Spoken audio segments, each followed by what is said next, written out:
Did you know that there are companies who rent out only arcade games? Now, I own a party rental business where I rent out tents, tables, chairs, dance floors, things like that. But I met a guy when I went down to a conference in Atlanta who rents out arcade games to corporate events and sometimes really rich private events. He also does inflatables and movie rentals and things like that, but there are companies who only do arcade things, like this company right here, who rents out anything from classic arcade cabinets to pinball to all those games that you see at like Dave & Buster's or whatever. And as you see, like the base price for him is like $495, and then he's got things that go all the way up to $19,000 just for the rental that you'll see at the end. Now, this business is obviously not cheap to start, and you don't start day one with everything. You build up. So you can start this, I'd say, with about 5 machines.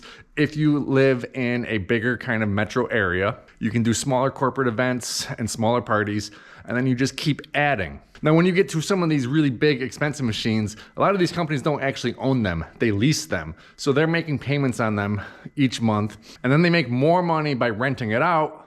So they have cash flow going. So they don't actually buy like a $30,000 machine and then start renting it out. They just lease it, small payments, and the rentals pay their lease on it, and then they have large cash flow coming in. Now, as I said, this is not a cheap business to start. It's also not a cheap business to run.